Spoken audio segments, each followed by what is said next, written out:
किसके समय में आया था? तो ऑप्शन है ए अशोक के समय में, मुगल वंश के समय में, चंद्रगुप्त मौर्य के समय में, अंग्रेज के समय में। तो आपको जल्दी से बताना है कौन सा आंसर होगा। तो यहाँ पर कौन सा आंसर होगा? तो आपका हो जाएगा चंद्रगुप्त मौर्य। कौन सा? चंद्रगुप्त मौर्य के शासनकाल में मेगास्थनीज पाटना में आया था। अगला क्वेश्चन देखते हैं। 2 नंबर क्वेश्चन है यहाँ पर। 2 नंबर क्वेश्चन है कि देखिए, पाटल पुष्प की पुतलिका रचना के आधार पर पाटना का कौन सा नाम है? पाटना का कौन सा नाम है? तो ए ऑप्शन है Pushpapur, Kusumapur, B option, C option Pataliputra और डी ऑप्शन है पाटना। जो आपका आंसर होगा वो कौन सा होगा? पुष्पपुर। कौन है जी? पुष्पपुर आपका आंसर हो जाएगा। अगला क्वेश्चन यहाँ पर देखते हैं, ध्यान देंगे। तिकर का पाटना के में कुमुदी महोत्सव का कब मनाया जाता था?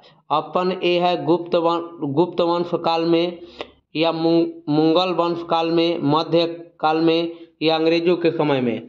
आपका तीसरा क्वेश्चन है और तीसरा क्वेश्चन का जवाब होगा, आप बताइए जल्दी से, ए ऑप्शन होगा। कौन सा होगा? A option. तो यहाँ पर अगर हम बात करते हैं, अगला क्वेश्चन की ओर बढ़ते हैं और 4 नंबर क्वेश्चन देखिए। 4 नंबर क्वेश्चन का है कि पाटलिपुत्र पाटना नाम से कब प्रसिद्ध हुआ? तो देखिए, गुप्त वंश काल में पहला ऑप्शन, मुगल वंश काल में दूसरा का ऑप्शन दिया है, तीसरा दिया है मध्य काल में, और चौथा दिया अंग्रेजों के समय में।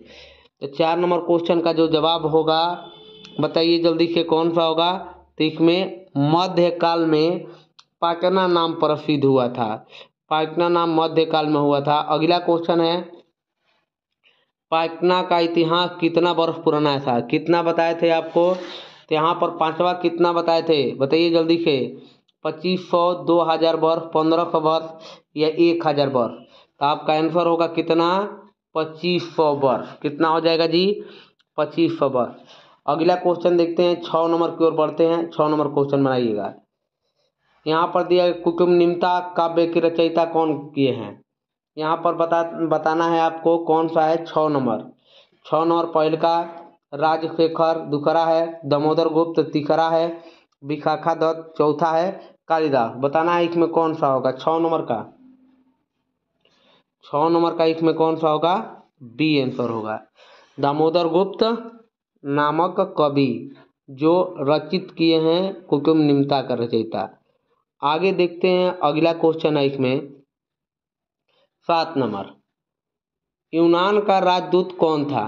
तो यूनान का राजदूत कौन था? तो यहाँ पर आपको बताना है। A option Faxian, B option आपका दिया है यहाँ पर हेनसोंग, सी ऑप्शन दिया है मेगास्थनीज, डी ऑप्शन इतिकंग। जो आपका आंसर होगा सी होगा। कौन सा होगा?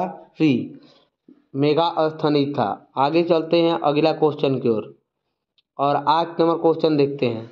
राजशेखर द्वारा कौन सी रचना की गई है? राजशेखर द्वारा कौन सी रचना की गई है?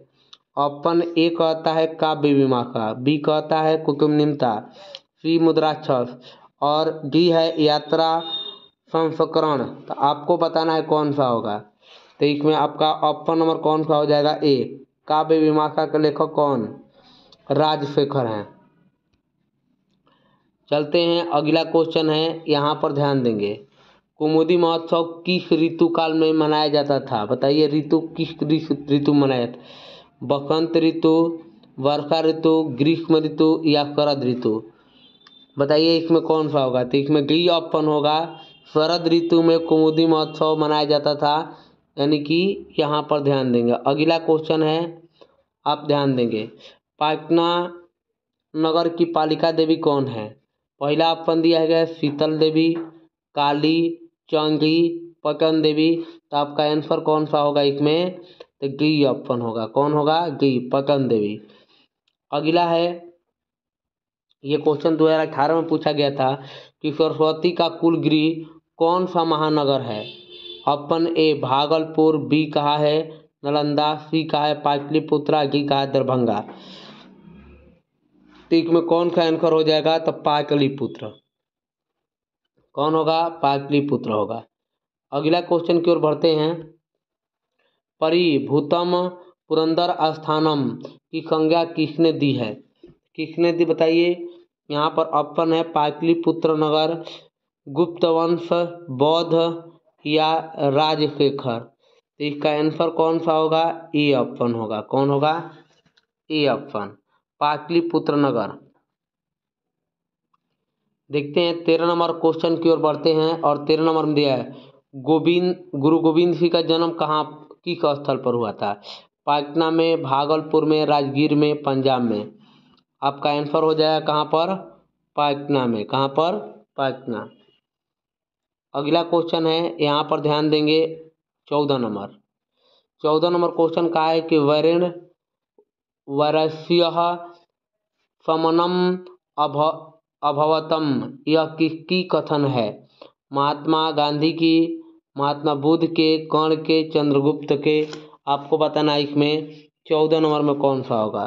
तो 14 नंबर में आपको बताना है कि इसमें महात्मा बुद्ध के कथन है। किसका कथन है जी? तो महात्मा बुद्ध के। अगला क्वेश्चन 15 नंबर, यहाँ पर ध्यान देंगे। इनमें इसके काल में, किसके काल में पाटलिपुत्र की रक्षा व्यवस्था उत्कृष्ट थी? Option A Chandragupta Maurya, B option Samudragupta, C option Kumaragupta, D option इनमें कोई नहीं। तो आपको बताना है 15 का। तो 15 का कौन सा होगा जी? तो 15 का ए होगा। कौन सा होगा? ए। चलते हैं 16 नंबर की ओर और 16 नंबर क्वेश्चन देखते हैं। देखिए 16 नंबर कहता है सिखों के 10वें गुरु कौन थे? सिख संप्रदाय के 10वें गुरु कौन थे? Option A Guru Nanak, B option Guru Tegh Bahadur, C option गुरु गोविंद सिंह और डी ऑप्शन गुरु रामदास। यहाँ पर बताना है 16 नंबर क्वेश्चन का जवाब कौन सा होगा। तो यहाँ पर कौन है जी? तो गुरु तेग बहादुर। कौन है जी? गुरु तेग बहादुर। अगला क्वेश्चन की ओर बढ़ते हैं 17 नंबर। यहाँ पर 17 नंबर, पाटलिपुत्र किस प्रांत की राजधानी है? तो बिहार की, केरला की, झारखंड की और पश्चिम बंगाल के। ये सबका आंसर आया है। तो यहाँ पर कौन सा आया है? तो बिहार। कौन है जी? तो बिहार है। चलते हैं 18 नंबर क्वेश्चन है और 18 नंबर क्वेश्चन को पढ़ते हैं। पाटलिपुत्र का वैभव पाठ किस शहर का वर्णन करता है? भागलपुर का, इलाहाबाद का, पटना का या कोलकाता का? आपका आंसर होगा किसका? तो पटना के।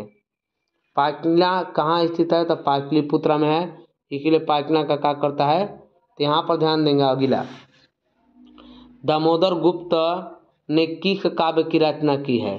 दामोदर गुप्त ने किस काव्य की रचना की थी? यहाँ पर देखेंगे कुकुमनिमता, काव्य विमाखा, मुद्राक्षर और मृच्छ ककिका। तो यहाँ पर ऑप्शन नंबर कौन सा हो जाएगा? ए हो जाएगा। कौन सा है? ए। यहीं तक रखेंगे, इसमें इतना ही ऑब्जेक्टिव है। यहाँ तक क्या करेंगे तो आपका हो जाएगा द इंक। आपका ऑब्जेक्टिव क्वेश्चन यहीं तक रहेगा। लेकिन